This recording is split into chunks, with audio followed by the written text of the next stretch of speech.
أعوذ بالله من الشيطان الرجيم بسم الله الرحمن الرحيم إنا أنزلناه في ليلة القدر وما أدراك ما ليلة القدر ليلة القدر خير من 1000 شهر تنزل الملائكة والروح فيها بإذن ربهم من كل أمر سلام هي حتى مطلع الفجر صدق الله العلي العظيم.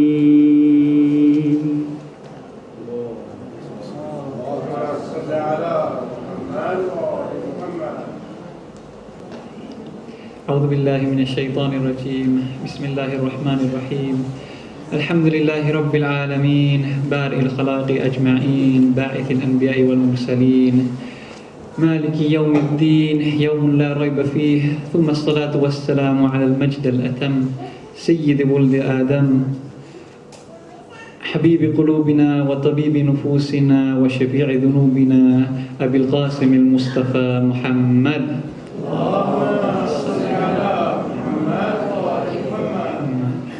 وعلى أهل بيته الطيبين الطاهرين فأما بعد فقد أخرج الصدوق عن الحسن ابن علي الوشاه قال سمعت الرضا عليه السلام يقول أقرب ما يكون العبد من الله عز وجل وهو ساجد وذلك قوله تبارك وتعالى واسجد واقترب صدق الله العلي العظيم.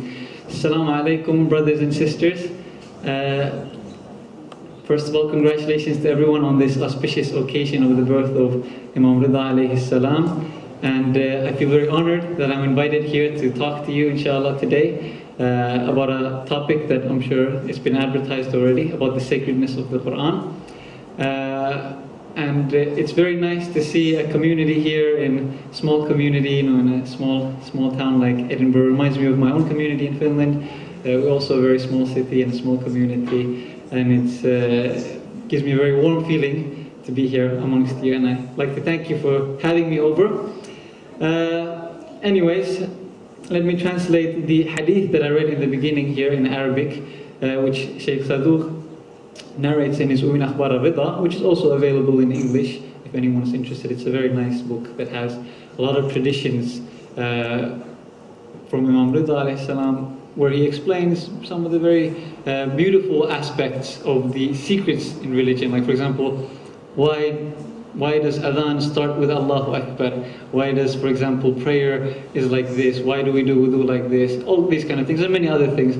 And it's a nice book, available in English as well. So I do recommend anyone who's interested in reading some of the hadith from Rasulullah ﷺ to familiarize themselves with this book.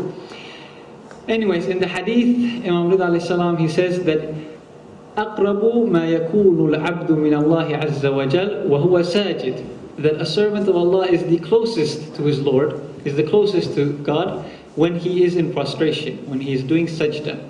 And this is the meaning of the verse in the Quran, wasjud waqtarib, do sajda and draw near, do prostrate and draw near to Allah. So I think all of us could use some more closeness and proximity to Allah subhanahu wa ta'ala in our lives. And of course, prayer and prostration and remembering Allah is one of the best ways to draw close to Allah. وَابْتَغُوا إِلَى اللَّهِ وَسِيلًا.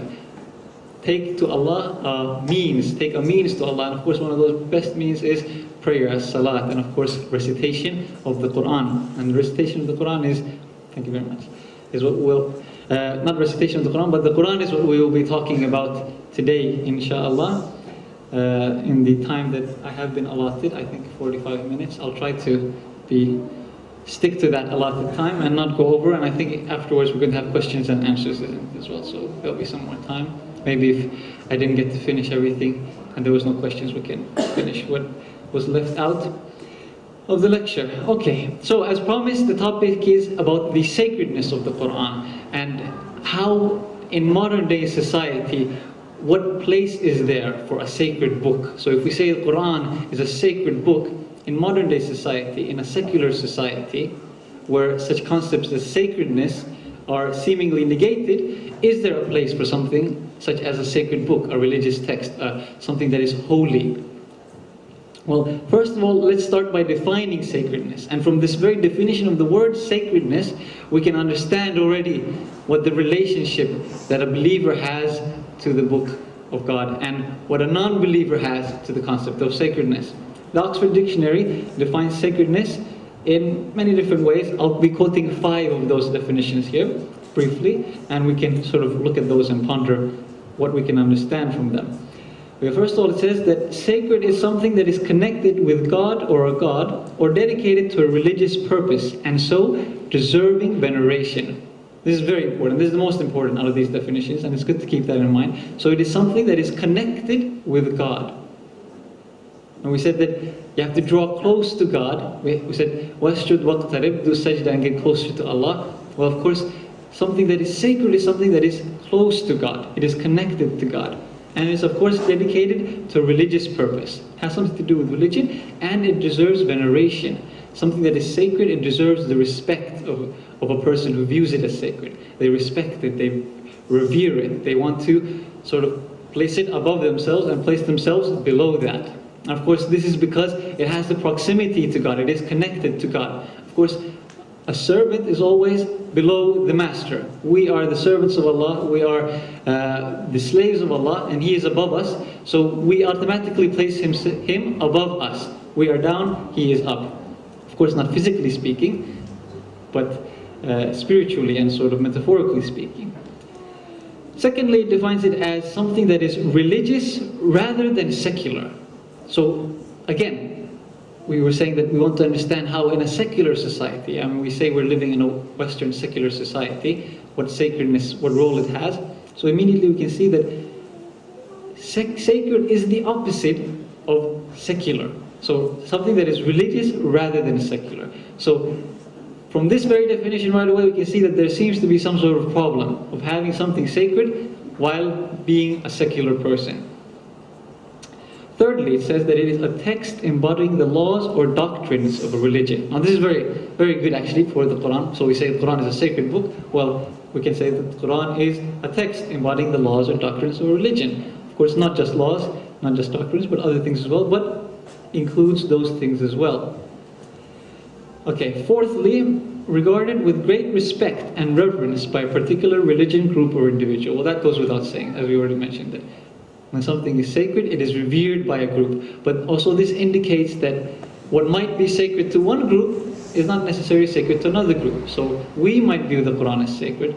We might think that it is the book of God. But of course, naturally, this does not apply to everyone. Someone who does not believe it is the book of God, someone who does not see it as being connected to God, would not view it as being sacred.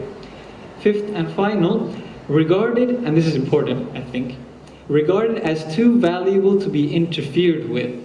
So when we say something is sacred, it means it is above us, as we've said, and since it is above us, it's not our place to interfere with it. You know, if I go to the hospital, since the doctor is more aware of how to treat me, I don't give him suggestions on how to treat me. I don't interfere anymore. It is his expertise. He is above me in his knowledge. I don't tell him how to do it. Or if I hire a builder or an architect or something to design a house for me and then build it, I don't then tell him that, no, I think instead of this thickness for the wall, you should have this and this thickness. Well, he'll tell me, look, if I make it this thin, then it's going to collapse, whatever, etc.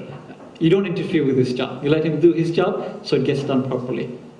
In the same way, when we say that a text is sacred, it means we don't interfere with that text. We don't start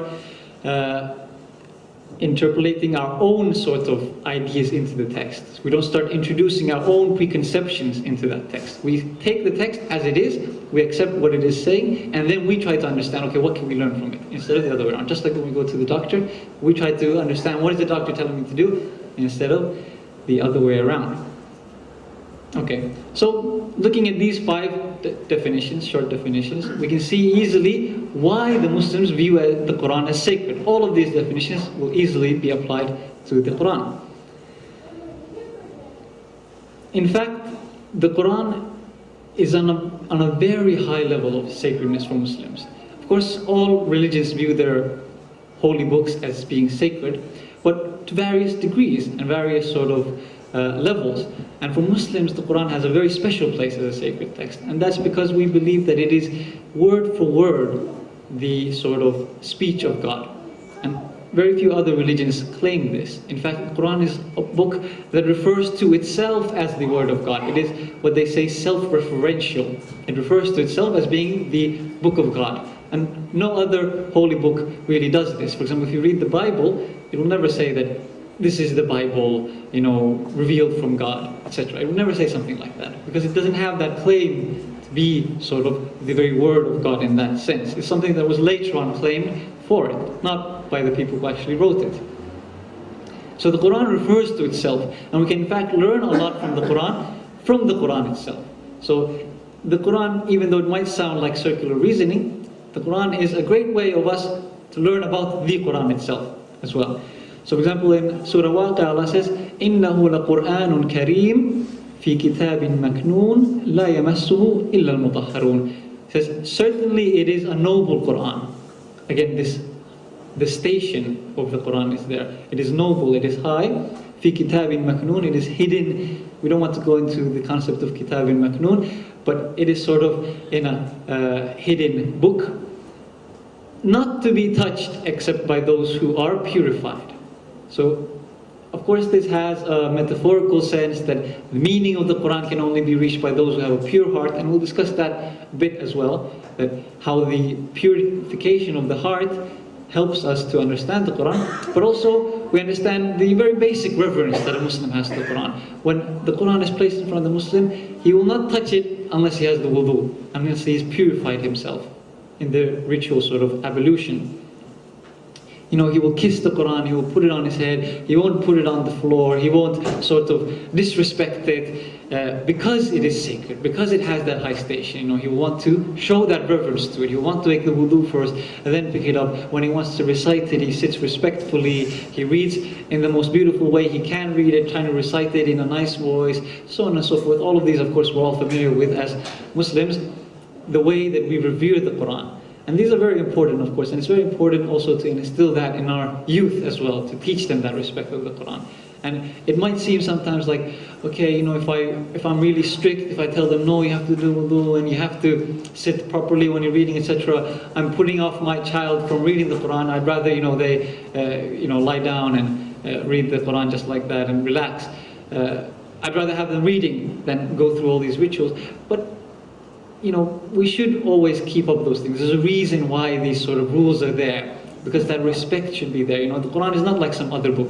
It's not like a novel or a school book or something that you just put it on the bottom of your floor, or you lie down in your bed and you read it. You have to have that respect when you're approaching it, because of the level it has, because it is sacred. It is not like every other text that we come across.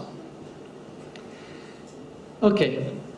So, we said that the Quran is a tool that refers to itself. It says, إِنَّهُ لَقُرْآنٌ كَرِيمٌ. Certainly it is a Quran, a noble Quran. So the Quran is referring to itself as being the Quran, as being a revelation from God. Of course, there are a lot of other verses in the Quran that speak of sacredness. So let's examine those verses and see what we can understand. What is the concept of sacredness in this sort of Quranic mindset and framework? Okay, so for example, Quran says that some places can be sacred. When Nabi Musa ﷺ saw the fire and he went to the fire, then he heard the voice from the burning bush. The voice said, فَلَمَّا أَتَاهَا نُودِيَ يَا مُوسَى. When he came to the fire, he was called, O Musa, إِنِّي أَنَا رَبُّكَ فَاخْلَعْ نَعَلَيْكَ إِنَّكَ بِالْوَادِ الْمُقَدَّسِ طُوًى. Certainly I am your Lord. The voice of God came from the burning bush. Certainly I am your Lord, so put away your shoes, put away your sandals. You are in the holy valley of Tuwa. So we understand from this verse that a place can be holy. So for example, somewhere like the Kaaba or Jerusalem or Karbala or Mashhad or these type of places, they can be holy. They can have a certain holiness, a sacredness to them. So certain places are holy. This is what the Quran is teaching us. إِنَّكَ بِالْوَادِ الْمُقَدَّسِ طُوَى. You are in the holy valley of Tuwa. Or another verse, for example, when Musa leads the people of Israel to the promised land, he says, أَرْضِ الْمُقَدَّسَ. This is the holy land, sort of. And so on and so forth. So certain places can be holy. Also certain objects can be holy. For example, when Nabi Yusuf alayhi salam gives his shirt to his brothers to take to his father, who had become blind from sort of crying and missing his sons, he said, take this shirt to him and make him wipe his face with it, and he did, and then he became cured of that blindness through that shirt. So we know that that shirt had a certain holiness, a sacredness, some sort of divine connection, because it was, again, under the ownership of someone who was connected to God, like Nabi Yusuf alayhi salam. So it had a sacredness to it. So an object can also be holy. So places, objects, they can be holy. Also certain people, and this is what we've been building up to, certain people can be holy.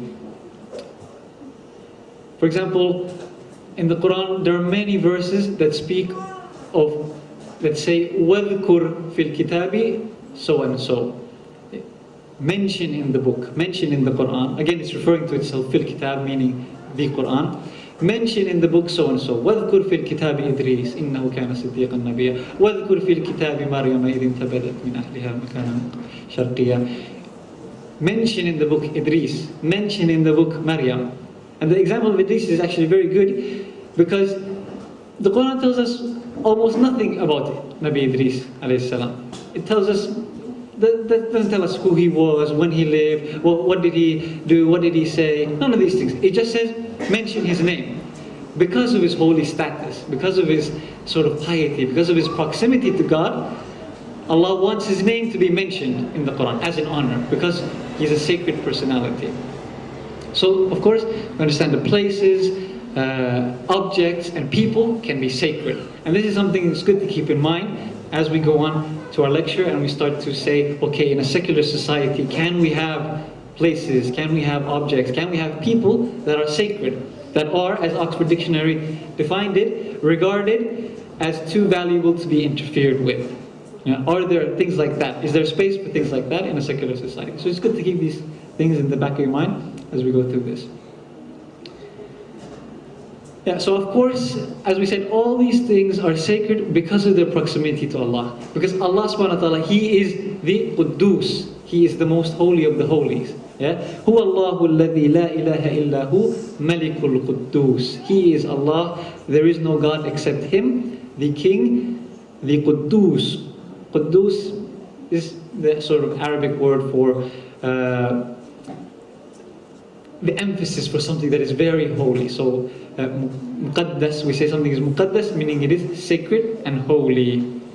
So Ibn Mandur in Lisan al-Arab, which is one of the famous Arabic dictionaries, he says at-taqdis, that is the sort of infinitive verb of Quddus, to be holy, means tanzihullah azza wa jal. It means, tanzih means to negate any negative and sort of unsuitable attributes from something. And we say, we want to do, for example, tanzih of the anbiya min al-dhanb, we want to do tanzih of the prophets from sin. We negate any sin from them. We say that the prophets could not do sin. So taqdees of Allah is the same as doing tanzih of Allah, meaning when we say that Allah is sacred and holy, we deny any negative attributes from Him. So we don't say, for example, that Allah is lazy, or Allah is foolish, or Allah is uncaring, or Allah is unjust, or any of these things. We don't say these things about Allah. We want to deny all these things that are negative from Him. So we do tanzih.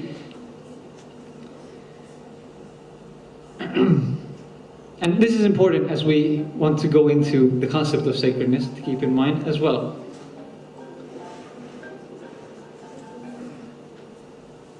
And the Quran, of course, describes itself as being a very sacred thing, as having a very close proximity to Allah subhanahu wa ta'ala. Allah says in the Quran that it is tanzilun min Allah al-aziz al-hakim, that it is a revelation, tanzil, something that has been sent down gradually, of course, over time, to the Prophet Of course, as we know, the Quran wasn't revealed in one sitting, in one go. It was revealed over 23 years.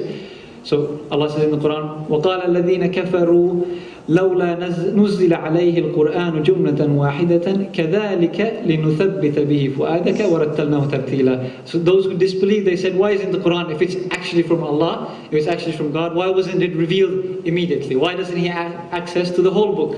You know, if he's not, because they said that the Prophet Muhammad ﷺ was writing the Quran himself, or he was learning it from someone. They said the fact that he can't produce the whole book to us at once is proof that he's doing it gradually, he's writing it himself, he's learning it from someone. And Allah says, of course, the reason why we've done it, we've revealed it gradually in this sort of form of tanzeel, min al-aziz al-hakim, coming down in bits and pieces, is لِنُثَبِّتَ بِهِ فُؤَادَكَ, to sort of make firm the heart of the Prophet, and of course, through that, the hearts of the believers. And this is important for us to keep in mind as well, just a bit of a digression there, but it's important for us to keep in mind as well that you know, the rules of Islam were something that came about slowly as the times progressed. As the message progressed, so did the rules of Islam sort of become more complete. So of course, that means that it's something that has that flexibility, it adapts to the time. And this is of course part of the sacredness that we view the Quran with, that we say that it is an ever-living text. It is not a text that is monolithic and it cannot be sort of adapted to new times. Of course, this sort of adaptation has to be done within a careful framework, but it's not a text that we can't adapt to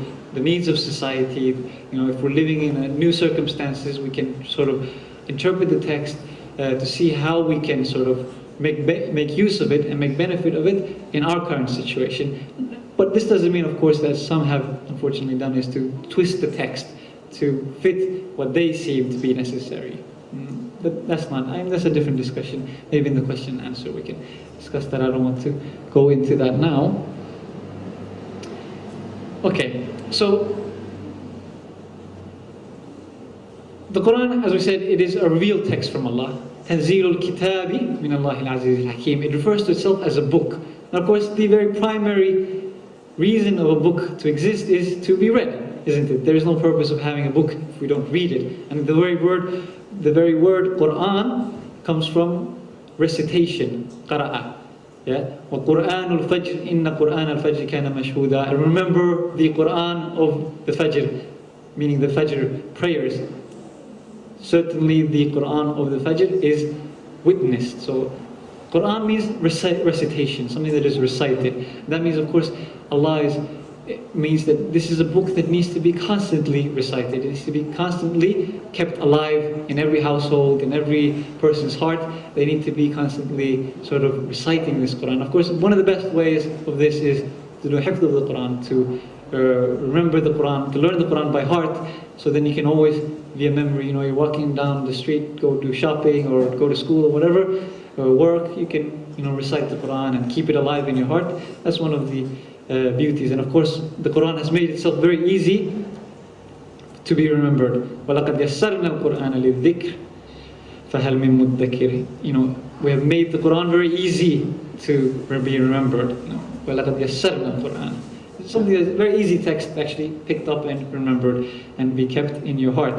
And of course, Allah constantly sort of emphasizes this in the Quran, that, you know, keep reciting it, keep pondering over it. Don't just recite it emptily, but also with your heart. Have your heart in it. أَفَلَا يَتَدَبَّرُونَ الْقُرْآنَ. Do they not ponder the Quran? You know, so when you're doing the recitation of the Quran, we should also do the tadabbur. We should also ponder what we're reading. Not just, okay, you know, I've allotted half an hour for today to, you know, read some Quran. Read that and then leave it and don't come back to it. You know, or don't think about it. Just do it because you had it in your schedule. You know, actually think about it. It's better to read a little bit, a few verses, and actually think about those verses than to read, you know, 10 pages and not notice what you read at all.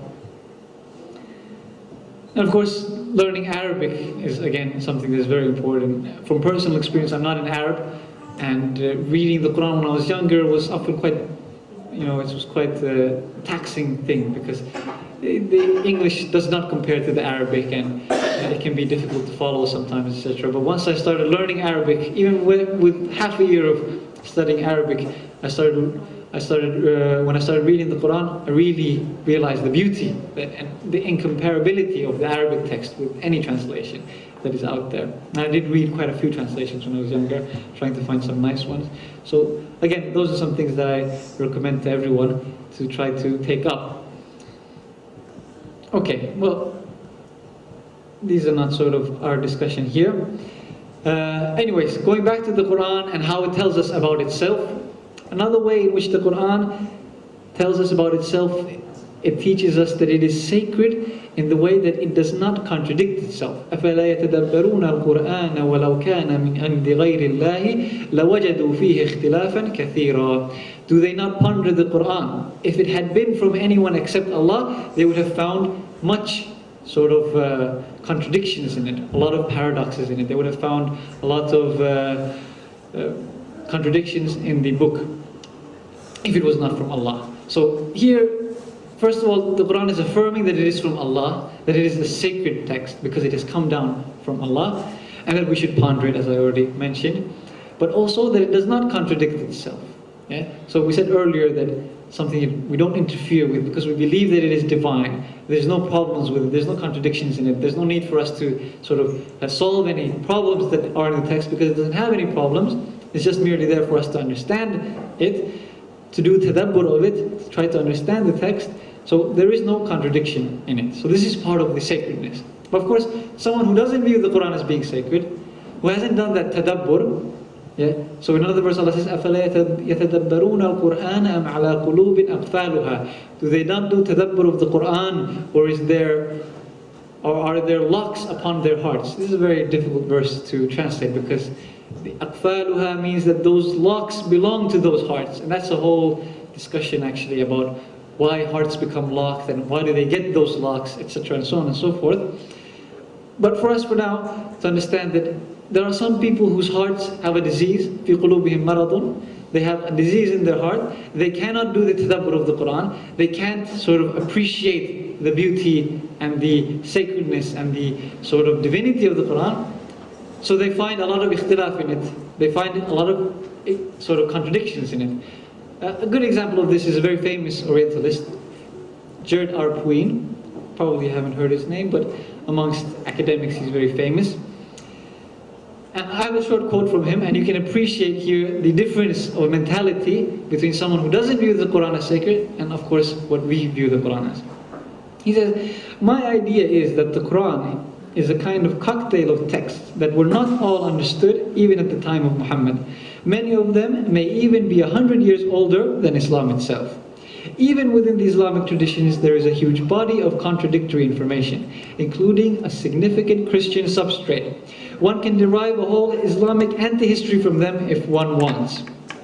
So of course he is coming up with some quite nonsensical claims that have been disproven with recent scholarship about that the Quran was written much later, the Prophet had nothing to do with its writing, and it was taken from the Bible and so on and so forth. These are not important. The important bit is here, the Quran claims for itself that it is mubin, or clear. But if you look at it, you will notice that every fifth sentence or so simply doesn't make sense. Many Muslims and Christians will tell you otherwise, of course. But the fact is that a fifth of the Quranic text is just incomprehensible. This is what has caused the traditional anxiety regarding translation. If the Quran is not comprehensible, if it can't even be understood in Arabic, then it is not translatable. People fear that. And since the Quran claims repeatedly to be clear, of course as we said, the Quran refers to itself and it says, إِنَّهُ لَقُرْآنٌ مُبِينٌ, it is a clear Quran. And since the Quran claims repeatedly to be clear, but obviously is not, according to Puin, as even speakers of Arabic will tell you, there is a contradiction. Something else must be going on. So I think this crystallizes very well that someone who has that negative attitude from the onset, someone who wants to sort of look for ways to, disprove Islam and, say that the Quran, oh, this was written later and this was taken from actually Christianity and so on and so forth, they can't understand the Quran. To them, every fifth sentence, according to him himself, even though he's an expert in Arabic, Jared Puin, every fifth sentence of the Quran doesn't make any sense to him. He's saying it himself. I'm not saying it. Yeah. And of course, this is something that a lot of Orientalists have claimed. Of course, as Muslims, I think we'll care to disagree with him. I'll make another quick reference and then I'll say why we can disagree with him. I was watching a TV show called The Islamic Dilemma. It was on this Christian channel that we have in Finland.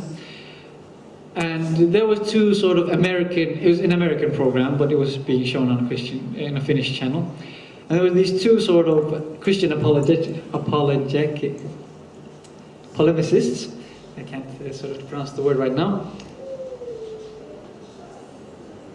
We're sort of discussing why the Quran is contradictory and doesn't make sense and so on and so forth. And one of them said that, yes, I read one of these short surah. It was talking about Surah Kawthar. And he said that one of the famous Muslim scholars called Tabari, maybe you haven't heard of him, but he's a very famous exegete of the Quran, mufassir of the Quran. And he had written pages upon pages upon pages of commentary on this short 3-verse surah. And he said, this proves that the Quran doesn't make any sense. That for 3 verses, he had to bring so much commentary.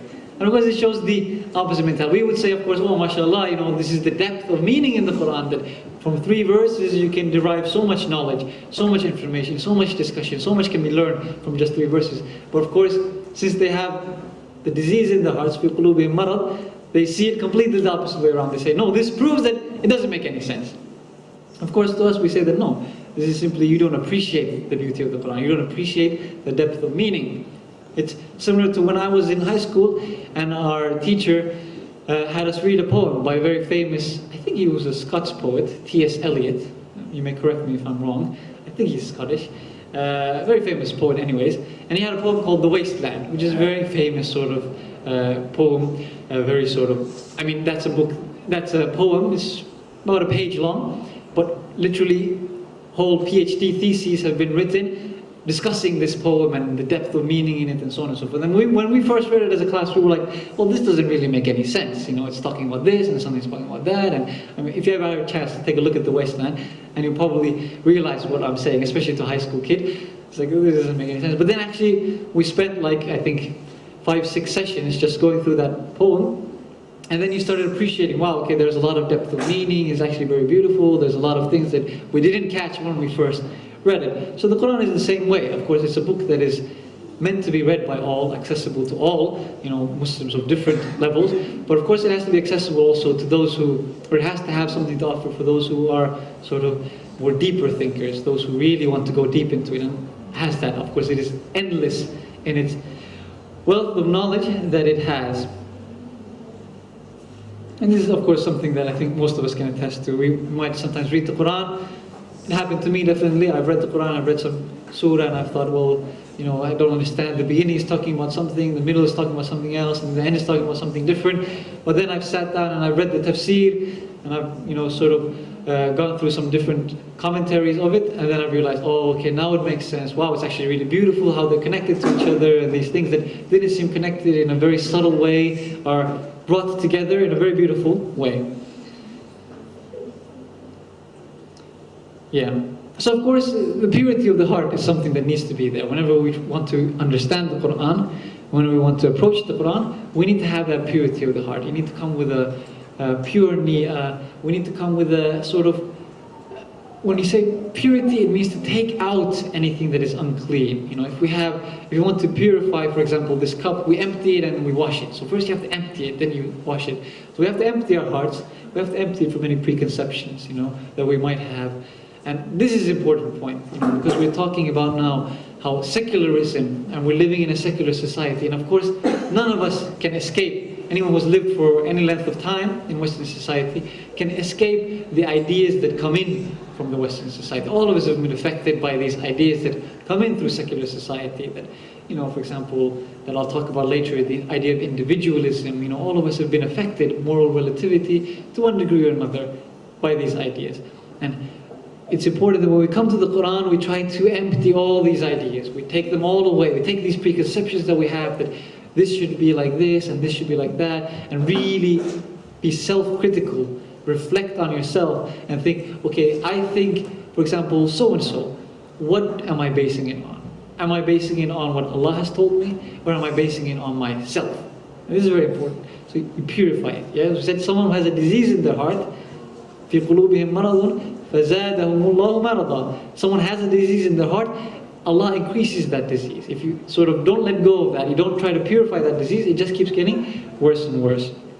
So we need to purify ourselves, then come to the Quran, and then try to understand it. Anyone who thinks that they are quite aware and they quite know that how things should be, then they're wrong. Or anyone who thinks that, oh, I'm close enough to God, I will understand it correctly, that's immediately, the mindset immediately should tell you, should send off a warning bell in your head that, okay, this is wrong, I shouldn't be thinking like this. There's a famous quote from Socrates by Plato in his book Apology. I'll quote that for you as well. Socrates says he was talking with some man, and he realized that after a while that this man is nonsense. He's talking nonsense. He doesn't know what he's talking about. So Socrates says, I am wiser than this man, for neither of us appears to know anything great and good, but he fancies he knows something, although he knows nothing. Whereas as I do not know anything, so I do not fancy I do. In this trifling particular then, I appear to be wiser than he, because I do not fancy I know what I do not know. This is a very beautiful and important thing, The wise philosopher, he is wise, he's truly wise once he understands that he doesn't know. In the same way, a good Muslim, a good believer is a good believer once he realizes his own shortcomings. Once he realizes that he is an abd. Once he realizes he's a servant and he places himself low, he humbles himself. Yeah? So, as Imam Rida said, that the way to get close to Allah subhanahu wa ta'ala is what? Sajda, isn't it? To lower yourself. So once you lower yourself, then you can start coming close to Allah. If you don't lower yourself, you'll never come close to Allah. There's a saying that the water does not reach, in Farsi, the water doesn't reach the high hill.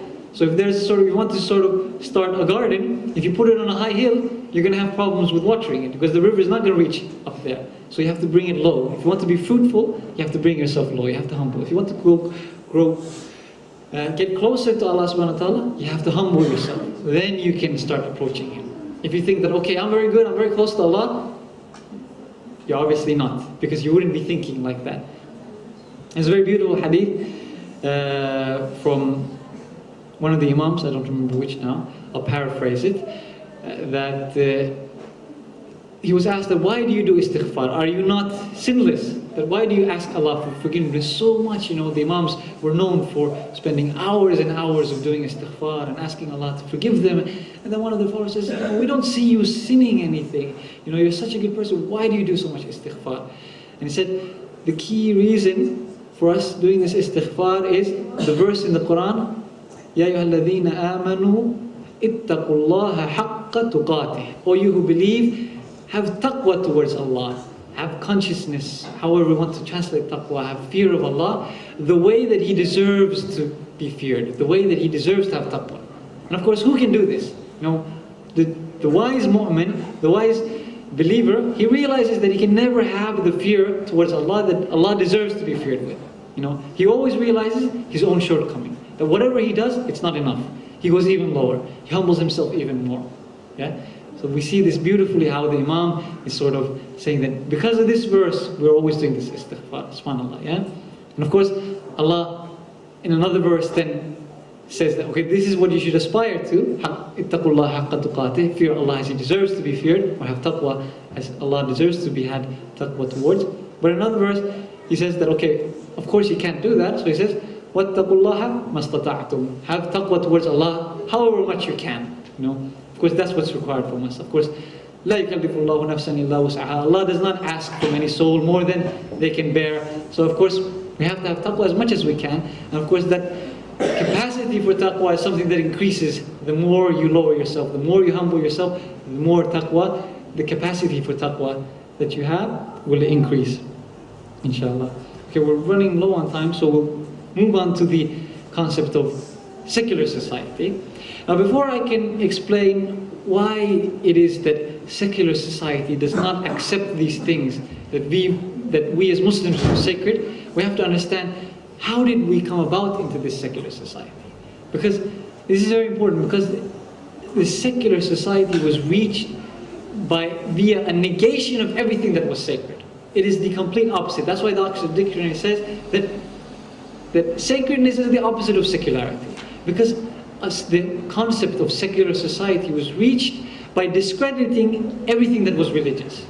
This was something, there's a lot of books that Western philosophers have written, modern day philosophers, that you can, inshallah, you don't have to take my word for it, you can go and see, they themselves say this, that this was reached, the secularity was reached by discrediting all those concepts that came from religion, from Judeo-Christian sort of values. Once these were discredited, we came to a secular society. So philosophers, there's going to be some difficult terms here, but bear with me, I will try to explain them with you. So philosophers say that a transition was made in Western society from a theocentric society to an anthropocentric society. Now theocentric comes from the Greek word theos, meaning divine or God. So where God was the center, so Western society used to be a kind of society where God was at the center, just like in Muslim societies nowadays. They say that we are theocratic societies, we are theocentric societies. We have God in the center, we have religion always as a part of the social dialogue, political dialogue, whatever sort of decision-making daily life that we have as Muslims is affected by religious considerations. We're theocentric. Western society used to be exactly the same, but it gradually moved towards something called an anthropocentric society. Now, anthropos is the Greek word for man, so where the man comes to the center. So, instead of God being the divine, whereas God was sacred and he was revered, a new thing came to be divine, and that was man himself came to be divine. And I will explain, and once I explain, inshallah, you will realize how true this is in Western society. And this is, of course, the concept of individualism that you might have heard. And individualism, we can, to make it into very basic terms, since we have quite a young members as well in our audience, individualism means where, sort of, you've probably heard this, friend will tell another friend, well, do whatever makes you happy. Someone's like, what should I do? Should I do this? Should I not do this?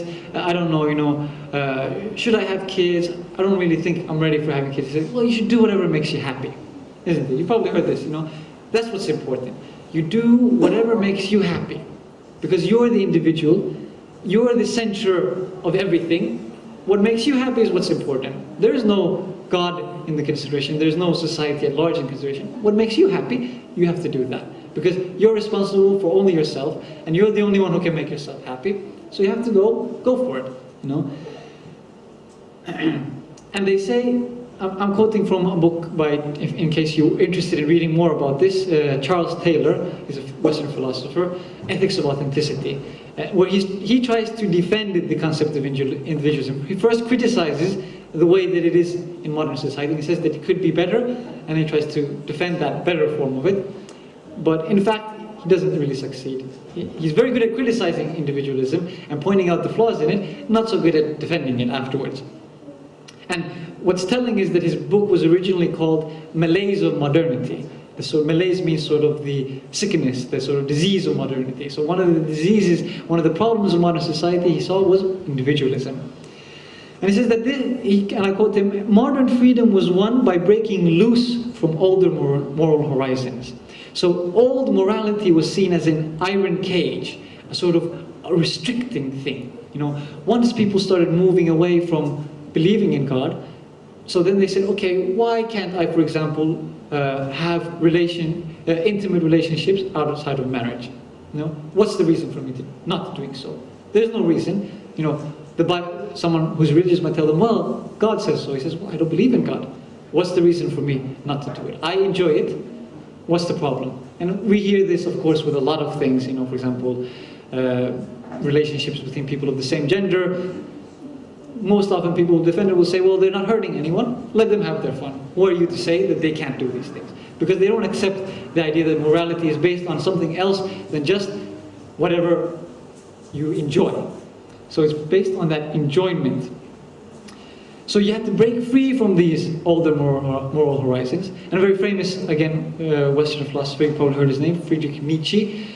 In his Genealogy of Morals, he tries to trace back the sort of religious morality, and it's quite a silly book, but if someone has read it, maybe it's tries to criticize that, okay, all these things, religion is based on nonsense, and that the modern man must break free from these older moral horizons, and he must sort of become the new, what philosophers deem the Nietzschean Superman, who is not unbound by these sort of archaic moral standards, these outdated moral standards.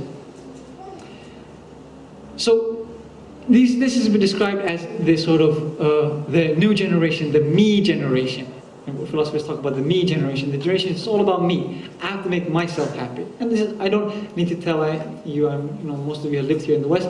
You're quite familiar with these concepts, with narcissism, with sort of a permissive society.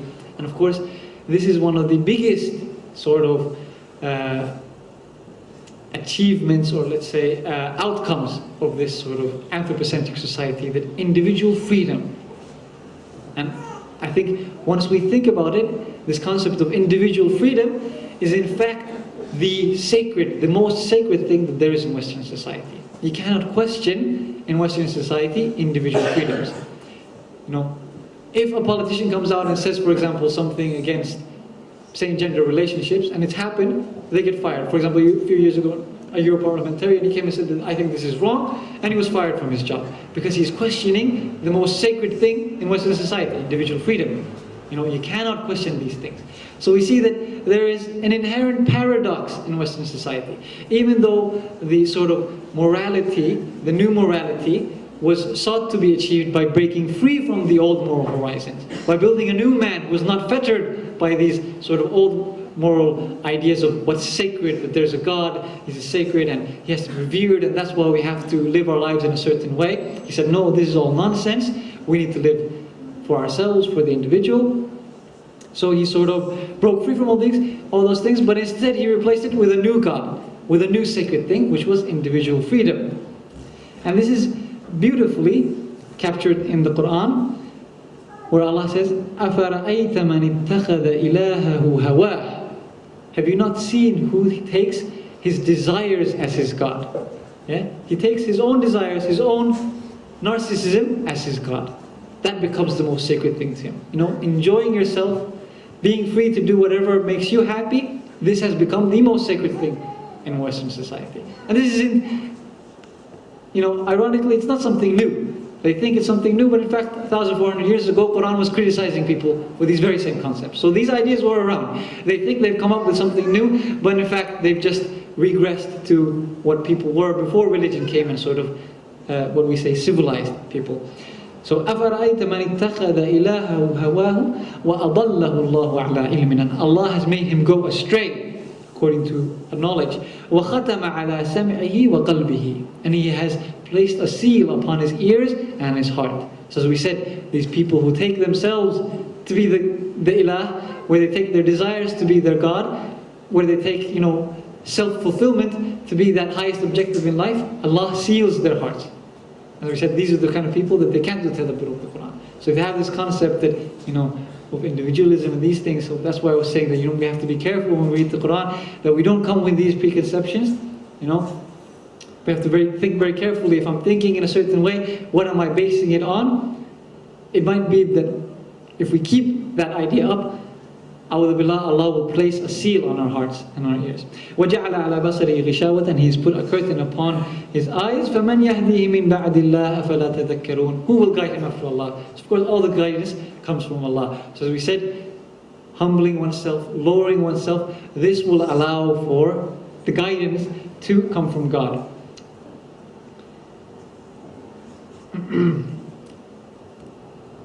Going back to a quote about individualism, I skipped over it here since I got carried away. It's from Alan Bloom's The Closing of the American Mind, where Charles Taylor criticizes him. I want to read this quote because it's very interesting to understand the concept of individualism. He says, he doesn't seem to recognize that there is a powerful moral ideal at work here, however debased and travestied its expression might be. The moral ideal behind self-fulfillment, that is, fulfilling your own self, your own desires, self-fulfillment is that being true to oneself, is that of being true to oneself. What do I mean by a moral ideal? I mean a picture of what a better or a higher mode of life would be, where better and higher are not defined in terms of what we happen to desire or need, but offer a standard of what we ought to desire. And he continued, and another book, another quote from Harry Prosh, where the Genesis of 20th century philosophy, says, the earliest ethics, i.e. codes of behavior, seem simply to have been the characteristic or normative customs, ethos, of a growing group of people. Now this is, well, as we said, they were trying to break down where did morality come from, the sort of religious morality that we have, where did they come from? Inshallah. And he's saying that it just was something that a growing group of people used to have custom, and then this sort of developed into ethics. And the close connection of their ethos with their beliefs about their God seem equally evident. In fact, their ethos and their religion seem to have been so intimately intertwined as to have given rise quite naturally to belief in the supernatural origin of their customs and laws. Since their customs and laws were so obviously what their gods wanted them to be, their customs and laws, they felt, must have originated as decrees from their gods. So you see, he's trying to break down how all this morality that's based on religion is just superstition. First, people were doing some things in a certain way, then they ascribed it to God to give it that divine and sacred aspect. And of course, the secular mind then says, well, since there is no God, since these things are all nonsense, why do we have to stick to these archaic and outdated sort of ideas? Let's come with new ideas. As men's faith in their gods declined, and as men's situations noticeably changed from the conditions under which their groups first arose, many thoughtful men among the ancients began to seek for other more naturalistic origins for their ethics, and thus to ask what their ethics ought to be.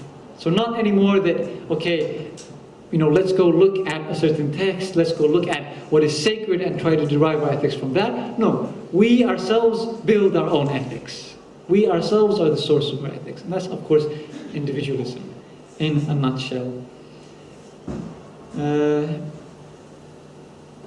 had some other points to make, but since we're running out of time, let's wrap it up. So let's say that, okay, now we understand that secular society rejects these concepts that we have as Muslims of what is sacred and what is not sacred. And obviously they do not view things as the Quran or the Prophet or any of these sort of things as being sacred. So for them, of course, when we see these situations that arose as it did arise a few weeks ago when this sort of disgusting movie was made about the Prophet Muhammad ﷺ, we see that what was the immediate reaction of the secular Westerners? That, well, this is freedom of speech. Why is it a problem that we mock him? Because for them, it is not sacred. The Prophet is not sacred. It is not something that can be criticized, something that cannot be interfered with, something that is beyond reproach, something that has a connection to God. Because there is no God, there is no connection to be had. There's nothing sacred about it. But the point I want to make is, in fact, there is a sort of irony in this. That for them, this idea of freedom of speech itself is something that is sacred and unquestionable. Who said that freedom of speech is so sacred that it has to be abided with no matter who it insults and so on and so forth? There is no reason to it. Because they have no basis for their morality except what they themselves say, what it ought to be. They say it ought to be like this. Freedom of speech ought to be. Well, I say it ought not to be. There is no basis for it. And of course there can be no meaningful moral discussion when there is nothing to refer to. If morality were simply, well, my say so and your say so and his say so and her say so, then there is no morality, in effect. It is all what they deem moral relativism. It's relative. One person sees this as moral, one sees that as moral, which of course is completely nonsense, because in the end there is no morality when we have this sort of mentality. I think we'll leave the rest of it for questions and answers, inshallah. Salawat ala Muhammad wa ala Muhammad.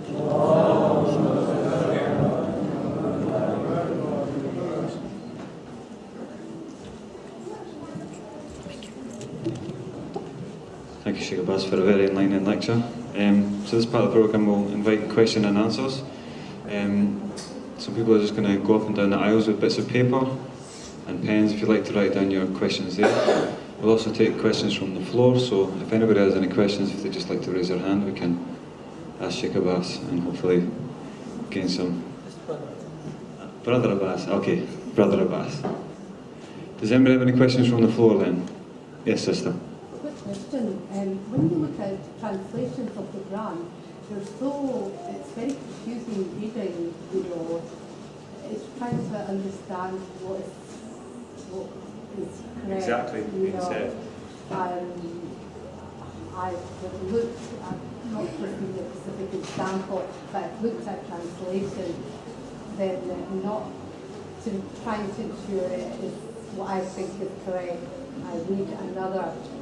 It's just trying to understand, am I understanding, am I going on the right path as we.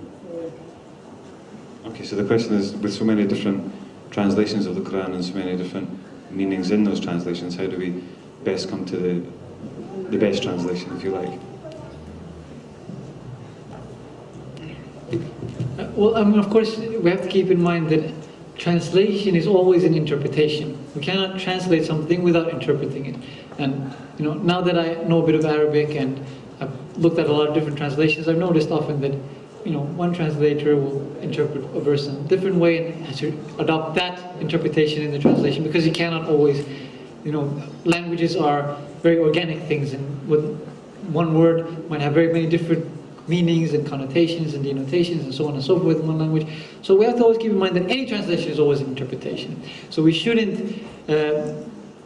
we shouldn't, but it's unsafe to base any sort of definitive understanding based on a translation of the Quran. So we should seek to always, first of all, consult different translations, but then it's also very useful to consult works of tafsir, works of Quranic commentary that will help explain the verses. So if you come to a verse that doesn't seem like very clear, etc., it's good to refer to some commentaries. There are some that are becoming available slowly in English, and inshallah in the future there'll be more available in English. And then also, of course, one can always ask someone who is more learned. They can try to explain, maybe in Edinburgh. Well, I mean, we have as well as Sayyid here, so it's useful always to try to ask someone who has more experience in these things, because the Quran, as I mentioned, it is it is a book that is meant to be relevant to all the different types of people and through all the different times.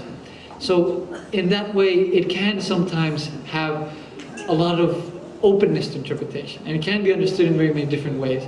And of course, there is a lot of ahadith from the Prophet ﷺ and the Aimma ﷺ that it is extremely dangerous to interpret the Quran according to one's own sort of simplistic understanding, let's say, or sort of an understanding that does not have a firm foundation. They call it in Arabic tafsir bil ra'i, to do tafsir of the Quran according to one's own sort of weak understanding. So Prophet Muhammad ﷺ has in a hadith, "Man fassara al-Qur'ana bi ra'yihi falyatabawwa maq'adahu min an-nar." Whoever interprets the Quran according to his own ra'i, according to his own sort of weak interpretation, understanding, let him prepare his own seat in hellfire. So it's very dangerous to sort of try to attempt something like that. So one must be very careful when trying to interpret the Quran, and the best way to reach correct understanding of the Quran is to, of course, go to those who have a solid understanding of it. فَاسْأَلُوا أَهْلَ الذِّكْرِ إِن كُنتُمْ لَا تَعْلَمُونَ. Ask those, the people of remembrance, if you do not know. Does that answer the question? If I could maybe just also add to that, certainly in terms of English, myself personally, it's very difficult coming to Islam trying to understand what this book is saying. Is what I've eventually had myself doing is I have maybe like 7 different translations in the house, and by consulting 7, then I'm getting closer to an idea or a broad understanding of what I might be saying. Also now with the internet, there's I think it's Islam Awakening. I can't remember exactly, but I can get you the email. The web address. There's a website that has 44 different translations for each ayah. So when you go to one ayah, it has like 44 different translations there. So if you go through those 44, you're probably going to get a pretty good idea of what it's trying to say there. I did find, by using a few, it gives you an idea. Yeah, you get a rough idea, yeah. So what that brings me to is a question, my own personal question. Translation is one thing, because you were saying that we should really consult the Arabic, and by understanding the Arabic we come to a true understanding of what the ayah is saying. But we find, even in dictionaries, Arabic dictionaries, we have different meanings for certain words. So even in the Arabic, to try and come to an understanding of what the Quran is actually saying can be difficult as well. For example, the word darraba, which is the famous word where it says that men are allowed to darraba their wives. Now, in the dictionary I have, the first entry for the word darraba is heel. Heel, as in H-E-A-L. Now, other definitions within that dictionary say beat and strike. So when you have an Arabic word that has almost opposite meanings, how then do we, so in summary, how then do we arrive, even in Arabic, to a correct understanding of what the Arabic and what Allah is essentially saying in the Quran? Well, I mean, as I said, it's safer to go with the Arabic. But as you pointed out, even Arabic, of course, as we know, there's lots of differences of opinion. You know, sometimes there's verses, and the Mufassirin, the exegetes, will discuss for length their differences of opinion about one verse. You know, like the example that I mentioned with Tabari and that one verse, and how many different opinions he was quoting, and how many pages he was discussing that one verse. So there is room for interpretation in Arabic, no doubt as well. But with your example, I would say that one has to be careful not to try to, again, derive an understanding of the Quran by themselves. You know, to say, okay, let me go to the dictionary and I'll find out what the verse says. This is not very sort of sound methodology. You know, it's sort of like if I want to, if I'm sick, I don't go to Wikipedia or Google to find out what's wrong with me. I'll go to the doctor, because it's very important to me, my body's health. I don't want to put it at risk. I don't want to jeopardize my health by, you know, risking gambling it on Wikipedia or Google or some weekend understanding like that. I want to go to an expert, he knows what he's doing, and even then, I want to go to a few experts. I want to, you know, if it's something serious, I'll go to a few doctors, I'll consult, I'll get some different opinions, so on and so forth, because it's very important to me, my health. In the same way, of course, our aqidah and our spiritual well-being should also be very important to us, so we shouldn't base it on something that is, you know, iffy and not very sort of solid. So, again, I would recommend, you know, go to the words of the exegetes, go to the scholars, you know, the recognized scholars, people who have, again, you know, for example, a layman might not know who's a good doctor and who's a bad doctor. You know, to him, you know, a quack and a good doctor, they're both the same. He doesn't know, it doesn't make sense to him what he's saying. It all sounds very legitimate. You know, he'll throw in a few words here and there, some terms, and it all sounds very fancy. But of course, another doctor will quickly know who's the sort of fake doctor and who's the real, actually accomplished expert in the field. So going to the experts in the field is always the safest bet when it comes to trying to understand the Quran. And of course, the word daraba, again, you know, these sort of things, the exegetes have discussed it. There are some differences of opinion, but most of the scholars are quite unanimous about the meaning of the verse, based on the context, based on the hadith, so on and so forth. And they're unanimous in the meaning what? Sorry? And they're unanimous in the word meaning what? Beating, light beating, yeah. Of course, this comes with its own conditions and so on and so forth. Okay, there is difference of opinion that I'm sure you're aware of, but I'm not advocating one opinion or the other. Yeah. But, you know, there is understanding. And of course, the important thing here is that a holistic understanding. We don't take verses out of context. This is what I was saying, that we have to be very careful when we come to the Quran, because it is sacred, you know. And, you know, we often as Muslims, we might abide by the external requirements of approaching the Quran, doing the wudu, sitting respectfully, so on and so forth. But then we forget the internal respect that it requires. So as I said, you know, empty the preconceptions. You know, we might have a preconception, for example, I might have a preconception that disciplining my child is never a valid thing. You know, let's say there was a verse in the Quran that says, well, you know, discipline your children. And I said, well, this can't be, we have to understand it in a different way. I should really be careful and ask myself, am I twisting the meaning to fit my preconception, or am I really trying to be sincere in understanding what God is trying to tell me here? And trying to adopt what He is saying. And of course, we can't also implement rules in a vacuum. We can't sort of take one rule of Islam but ignore some of the other ones. So these have to all be abided by holistically, and not just one case. For example, inheritance. Very clearly in the Quran, women get half the inheritance of men. But then this comes with its own sort of caveats that the man is responsible for giving provision to the wife. So once he has the financial responsibility, it makes sense that he needs more inheritance, because whatever the wife gets as the inheritance, she can spend on whatever she wants, on holidays, on clothes, on whatnot, her hobbies, whereas the husband has to spend it on rent and food and all these things. So it's only fair. In fact, it's even a bit unfair then that he should be giving even more, if you ask me. But of course, you don't ask me. We go to the Quran and we try to find out what is it. But the important point here is that we don't take it in a vacuum. So of course we have to apply it holistically. Apply all the rules of Islam, not just one rule and then ignore the other rules. Thank you. We have a question here. Hopefully I'm going to pronounce it correctly. Could you explain what is meant by Rasikhun fil ilm in the Holy Quran?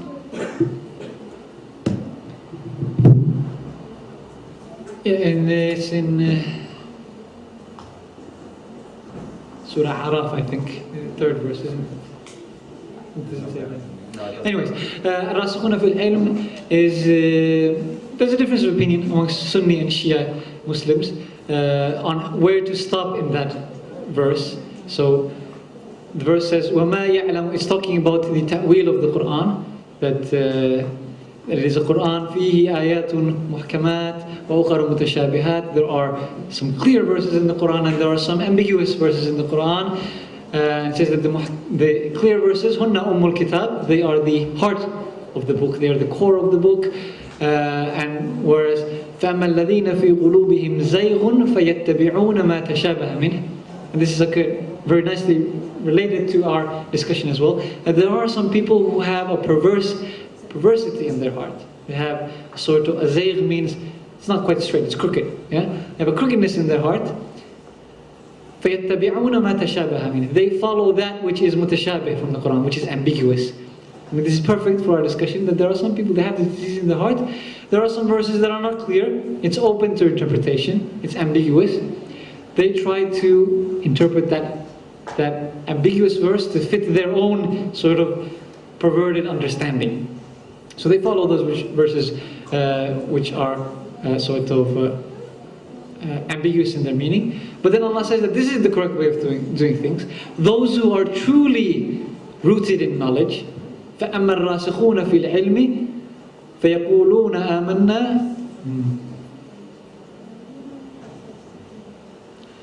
I'm not 100% exactly sure I'm remembering correctly. فَأَمَّا الرَّاسِخُونَ فِي الْعِلْمِ يَقُولُونَ آمَنَّا بِهِ كُلٌّ مِّنْ عِنْدِ رَبِّنَا. Is that correct, Sayyidina? Yes. Sorry? Yeah.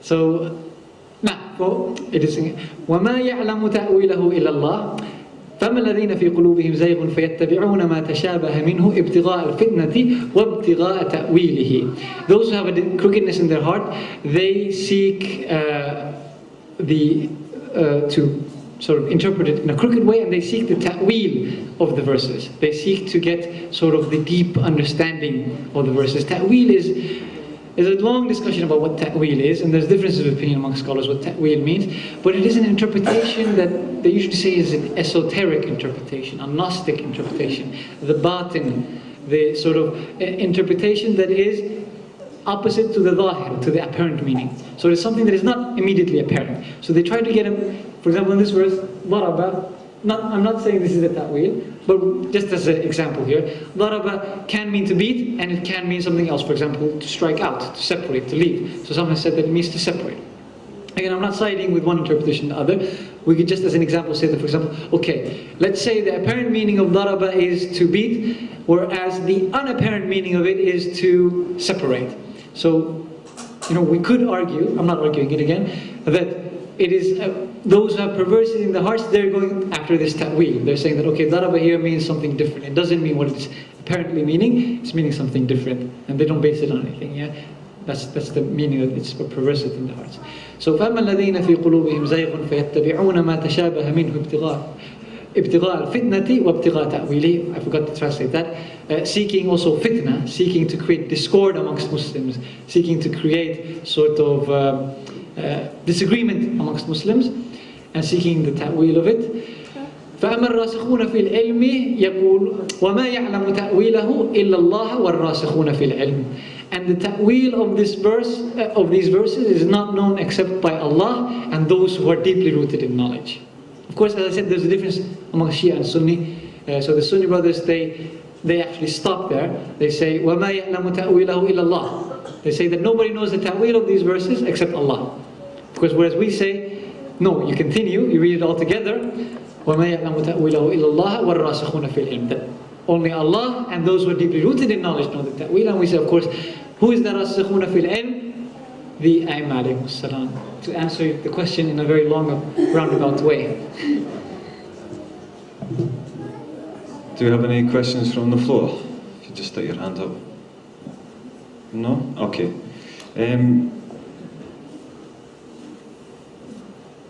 So then maybe we could just try and make a link there. We have a question here. What is the relationship between the Quran and the Ahlul Bayt? Do they make each other complete, and in what way? Well, of course, there's the famous hadith from Prophet Muhammad sallallahu alaihi wasallam about the thaqalain, which I'm sure you've heard. The two weighty things, for maybe the younger people in our audience who haven't heard. So the hadith of thaqalain, the Prophet Muhammad sallallahu alaihi wasallam says, "Inni tarikun fikum al-thaqalain." I am leaving with you two weighty things. Kitabullahi wa itrati. I am leaving with you, or in some others, wa itrati Ahlul Bayti. I am leaving behind two weighty things: the Quran and the Ahlul Bayt, my progeny, the Ahlul Bayt. And then he continues to say that these two things will not part from each other until they come to the pool of the hawd in the hereafter. There's a pool in the hereafter where all the believers come. There's some hadith that talking about, okay, that some of the companions of the Prophet come, and then all the believers come and they wash themselves in that pool and cool themselves in that pool, and then some of the companions of the Prophet come and then they're driven away from it, and the Prophet says, who are these? Why are they driven away? And they're my companions. And then he's told that you don't know what they did after you, that they did some things that they don't deserve to come to this pool and share in these blessings with you. Anyways, he says that the Ahlul Bayt and the Quran will go hand in hand. They will go hand in hand until they come to the pool of hawd. Meaning they will go hand in hand until the Yawm al-Qiyamah. They will always be together. So of course, the Ahlul Bayt and the Quran have a very sort of intertwined relationship. These two things, Prophet says these are the two weighty things. Yeah? And he says that also he advises that you will not be led astray if you hold on to them after me. So we know that both of these things are important. We can't just hold on to one and forget the other one. Or, we can't just hold on to the Quran and forget about the Ahlul Bayt. We can't just hold on to the Ahlul Bayt, forget about the Quran. But rather we have to have both hand in hand. So, yes, a very sort of close relationship. And of course, the role of the Ahlul Bayt, as mentioned in the previous question already that came up, is that they are the ones who have the true understanding of the Quran. They have the true understanding of the religion. They are the ones who can then teach the true understanding to us. So, as we said, it is not up to any person to build their own understanding of the Quran. We can't just make up our own mind and say, well, this is how I understand it, this is how it should be. Rather, we have to go to those who are al-rasikhuna fil ilm, or the Ahl al-Dhikr, which of course also in some narrations have been said to be the A'immah alayhimus salam. So they are the ones who teach the Quran, they teach the religion, and they are of course the infallible guides. So they, just as the Quran keeps us from going astray, so do the A'immah alayhimus salam. We need both for success, inshallah. I hope it answers the question. I mean, it's a long discussion. Okay. Is there a reason why the Quran was revealed in Arabic? And also you said it's easy to remember the Quran, but why then is it so difficult to interpret the Quran? Well, of course. Why in Arabic and why? Yeah. Let's answer the last question first. Of course, remembering something and understanding is quite different. I can maybe remember a complex, I can memorize a complex sort of formula in physics or something. Doesn't mean I understand what it's about. You know, I can memorize. You know, actors in Hollywood, what do? You know, they come and they pretend to be scientists or doctors, and they come, oh, you know, whoever's watched some hospital show, oh, you know, give him subcutaneous injection and 20 cc's of da da da da, etc. They don't know what they're talking about. It doesn't make any sense to them. They're just memorizing these things. They don't understand what the significance of it is. So of course, it's, you know, it's easy to remember the Quran. The hard part is to live by the Quran. I want to say that understanding the Quran is the hard part. The hard part is to live by the Quran. To have that mentality, to keep that Quran in your heart always. So once you've memorized it, you don't let go of it. You don't ignore it. You keep it in your heart. You keep it alive in your heart. You try to live by its teaching. That's the hard part. You know, these are the things, of course. حسب الذين آمنوا أن يقولوا آمن حسب الذين آمنوا يقولوا آمنا حسب الذين آمنوا أن يتركوا أن يقولوا آمنا وهم لا يفتنون. In the beginning of Surah Ankabut, Allah subhanahu wa ta'ala says, do those who believe really think? Do they really think that they will be left alone when they say we believe? When they say Ashhadu an la ilaha illallah, Ashhadu anna Muhammadan Rasulullah, Allahumma salli ala Muhammad, that they will not be tested. Of course they will be tested. You know, Allah, He's not going to take His word for it. You know, teacher's not going to put you to the test and then simply on the day of the test ask you, well, did you study? You say, yeah. Did you learn everything? Yeah. And they're like, okay, fine, you don't need to take the exam. This doesn't work like this, of course. No, we will be tested. And that's the hard part, of course, living by those things. The fitna, when it comes from Allah, when the test comes from Allah, persevering, you know, having that istiqamah, having that sort of perseverance in the way of Allah, that's the difficult part. And of course, the whole purpose of our life here is to have that test.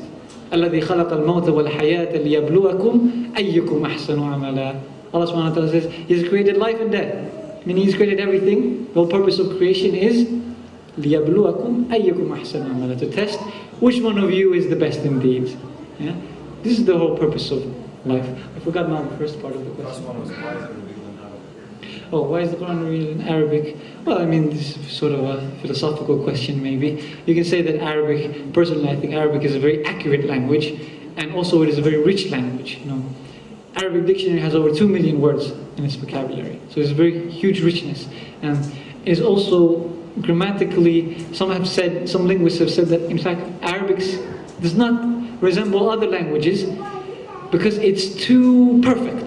It's too sort of systematic. The rules of grammar are too accurate. You know, other languages, there's exceptions, there's this, you know, English grammar. I don't think even teachers of English grammar understand English grammar. It's very confusing, it doesn't make sense, you know, it's very difficult to sort of follow. A lot of people can speak English, it's easy to pick up and speak and understand, but the grammar is very difficult. Very few people know the grammar. Whereas in Arabic, most people, when they want to learn the language, they first learn the grammar, and in fact there'll be people who study in Western universities Arabic.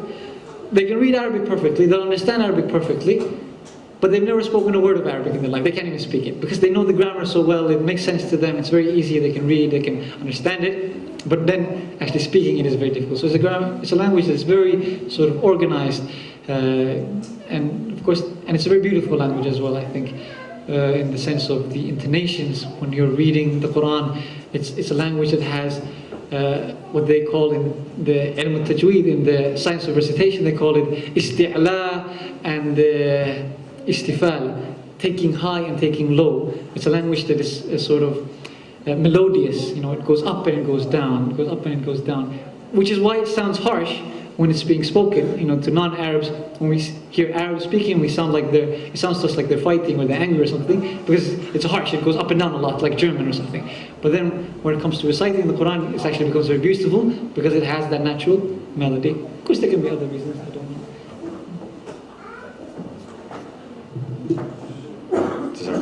Any questions from the floor? No? Okay, we'll crack on with these one. What is meant in the Quran that men have 1 degree above women?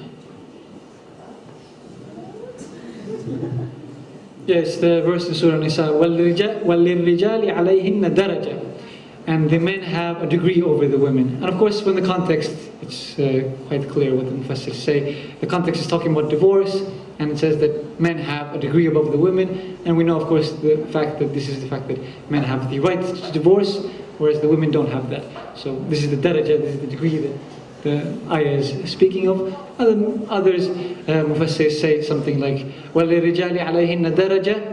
They say in parentheses, fil mas'uliyah. They have a degree above the women in responsibility. They've been given more responsibility than the women. And they say this is because earlier it talks about that the fact that men have to provide for the women. So they say that, this verse is talking about the fact that men have to provide for their wives, so they have more responsibility. They have to be more careful towards their wives. They have to take care of them. Man has been given that responsibility of being a guardian over.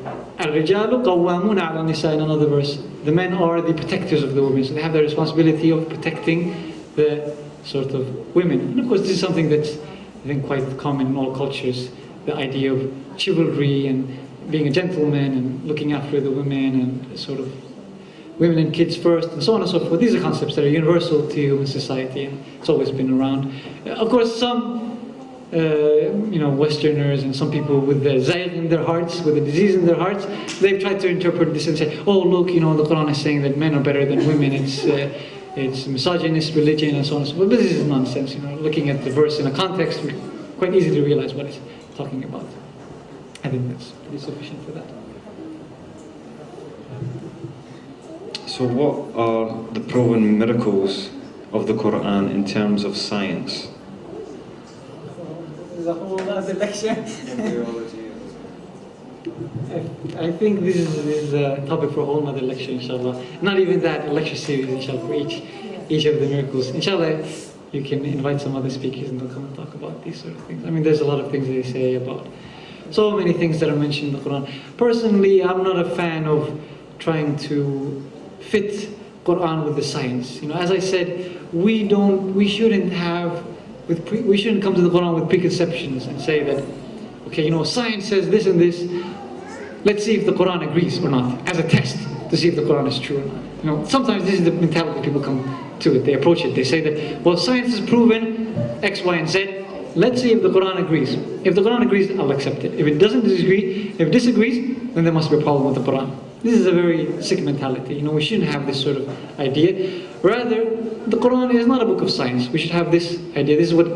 And this is not new discussions, Quran and science. These were been around for 1,000 years. Imam al-Ghazali, one of the famous sort of Sunni scholars, in his Tahafutul Falasifa, one of his famous books where he sort of discusses against the philosophers, he refutes philosophers. And of course, back then, philosophers were scientists as well. They were into medicine, mathematics, physics, chemistry. They did everything. Fakhruddin al-Razi, these famous philosophers, they were also in all these sciences as well.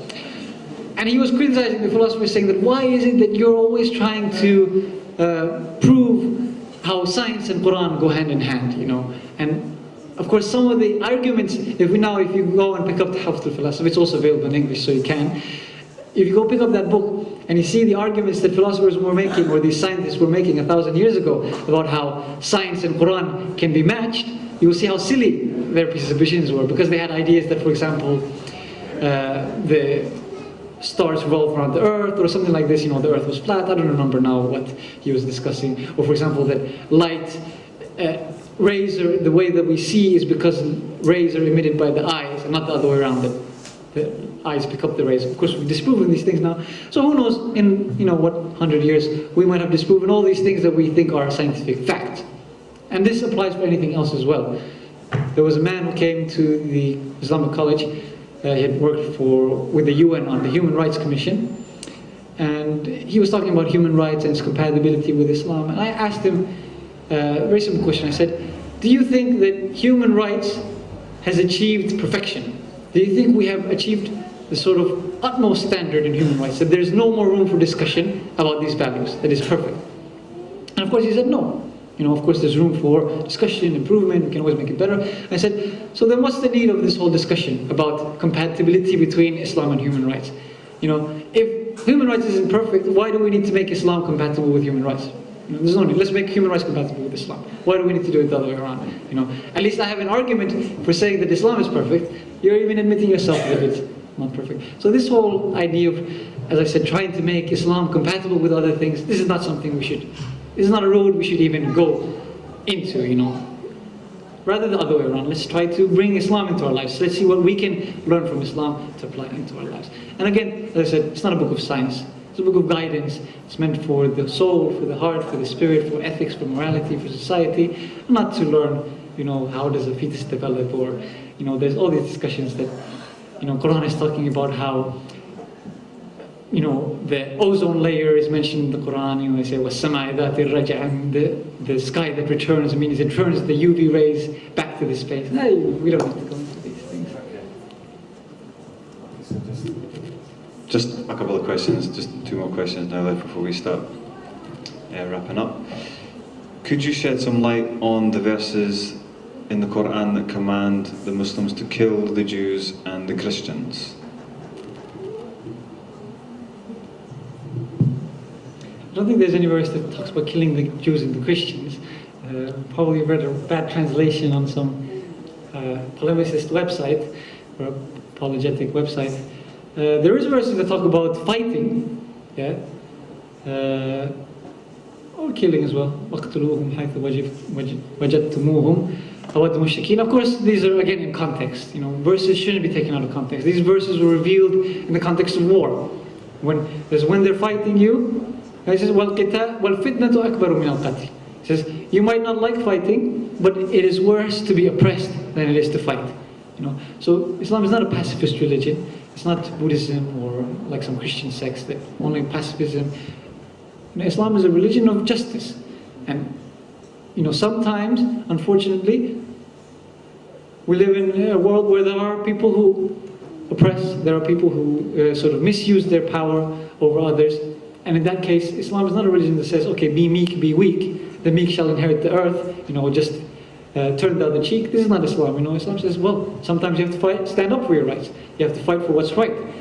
In fact, you have to protect those who are weaker. You know, you have a duty. Let's say, you know, men have a duty to protect the weaker ones in their society. They have to go fight. So this was, again, these verses were revealed in a context of war, where the Muslims were being attacked. They were being killed, tortured, forced to convert or die. You know, they were forced to sort of give up their properties. Their properties were wrongfully being taken from them. They were being taken as slaves. Their wives and their children were sort of being misused and oppressed, etc. So in this context, of course, you know, fight back. You know, stand up for your rights. Don't let them do these things to you. It makes a lot of sense. No such things as, you know, go and kill innocent people. None of these things, of course, exist in the Quran.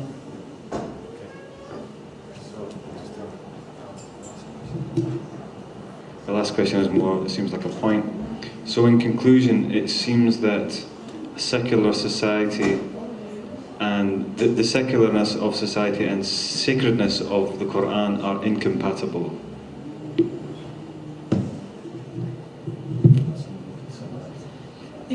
Yeah, of course, we have to differentiate there. That yes, the concept of secularism is incompatible with the Quran, because you cannot have a sacred thing like the Quran and then believe that there is nothing sacred. Of course, anyone will tell you that's a contradiction. You can't have that. You can't say that something is sacred but there's nothing sacred. It doesn't make sense. So the concept of secularism is incompatible, and that's why we find a lot of problems. We find a lot of disagreements. And I'll mention that these are just double standards, anyways. You know, for example, what happened with the recent movie and the cartoons, everyone's, freedom of speech, have to be defended, you know, there's, you know, they have the right to say these things, but it's nonsense, it's double standards. 2005 and again in 2007, there was an advert in Italy and an advert in France that was making fun of Catholics, and they were quickly banned. And the judge said that, I don't remember the quote exactly, but he said that these sort of advertisements are insulting towards Catholics and their mentality, and we can't have these sort of things. And they were banned. No freedom of speech, nothing like this. You know, they were quite simply banned. So this is, first of all, these are just nonsense, what they say. It's just double standards. When you're a minority, you have to fight for your rights. You have to make your voice heard to actually be treated like the others get treated. And unfortunately, because we're minorities, we're getting mistreated as Muslims. So, but of course, this is what those who defend this freedom of speech, they say, oh, secularism, freedom of speech, yada yada yada. So that's why I'm saying it's incompatible. But of course, we can be Muslims and live in a secular society. That's fine. Actually, secular society gives us a great opportunity. You know, for example, we're here now today in a church having a lecture, Islamic lecture. You know, this is part of secular society. They allow these sort of freedoms. So yeah, of course, we can be Muslims and live in a secular society. We can practice our religion, alhamdulillah, more or less, you know, depending on what country you're living in some more, some less, but in some degrees in secular societies. But the concept of secularism is incompatible. I was trying to rather say, because there are a lot of Muslims, even for example, after this cartoon came out, a lot of Muslims went out and they said that, well, no, I believe in freedom of speech. Even though I think it's wrong, they mocked our Prophet, I defend their right to do so. This is nonsense, you know, you can't say these sort of things. What are you basing it on? This sort of freedom, absolute freedom of speech. Where is this based on? And you have to look for, where do you base your ideas, your morality, your sort of ethical concepts, what are they based upon? Inshallah. I think that's it, inshallah. Let's end with a salawat on Muhammad.